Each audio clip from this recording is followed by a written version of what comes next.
Hi friends, welcome back to my channel. ఇక్కడ వచ్చేసి నేను బ్యూటిఫుల్ లట్కన్ అయితే చూపించబోతున్నాను. ముందుగా అయితే శారీలో వచ్చిన ఇలా 2 కలర్ క్లాత్స్ అయితే తీసేసుకోవాలి.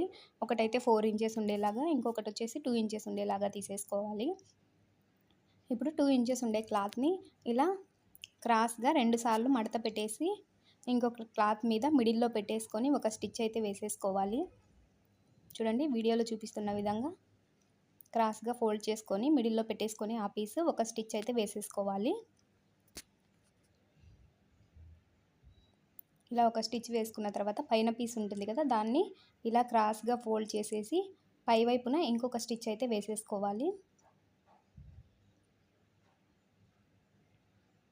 మన ఛానల్ ఎవరైనా ఫస్ట్ టైం చూస్తున్నట్టయితే ప్లీజ్ సబ్స్క్రైబ్ చేసుకోండి ఫ్రెండ్స్. వీడియో నచ్చితే ఒక చిన్న లైక్ ఇవ్వండి. ఇలా పై వైపున ఒక స్టిచ్ అయితే వేసేసుకోవాలి. ఇప్పుడు ఈ పైన పీస్ ఉంటుంది కదా, ఎల్లో కలర్ క్లాత్ మొత్తం ఇలా రెండు పక్కల కిందది పైనది కూడా పై వైపుకు తీసేసుకోవాలి. ఇప్పుడు మనం ముందుగా ప్రిపేర్ చేసుకున్న డోరీ ఉంటుంది కదా, దాన్ని ఇలా మిడిల్లోకి పెట్టేసుకొని ఇలా ఒకసారి క్రాస్గా ఫోల్డ్ చేసేసుకొని ఒక స్టిచ్ అయితే వేసుకోవాలి. మీకు ఇక్కడ నా హ్యాండ్ అడ్డం అనిపిస్తూ ఉంటుంది. వీడియో మొత్తం చూస్తే మీకే క్లారిటీగా అర్థమవుతుంది ఫ్రెండ్స్. వీడియోలో చూపించిన విధంగా అయితే స్టిచ్ చేసుకున్నామంటే మనకు బ్యూటిఫుల్ లట్కన్ అయితే ఈజీగా రెడీ అయిపోతుంది.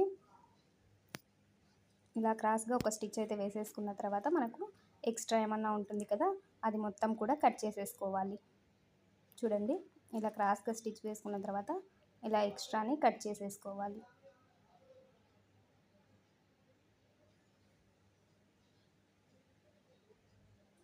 ఇప్పుడు ఈ మొత్తంని ఇలా కింది వైపుకి తిరగేసుకోవాలి. చూడండి, బ్యూటిఫుల్ లట్కన్ అయితే మనకు ఈజీగా రెడీ అయిపోతుంది. ఎప్పుడు ఒకేలా కాకుండా ఇలా డిఫరెంట్గా ట్రై చేసి చూడండి. చాలా అంటే చాలా బాగుంటుంది. బ్లౌజెస్కి కానీ డ్రెస్సెస్కి కానీ చాలా నీట్గా ఉంటుంది. వీడియో నచ్చితే ఒక లైక్ చేసి మన ఛానల్ని సబ్స్క్రైబ్ చేసుకోండి ఫ్రెండ్స్.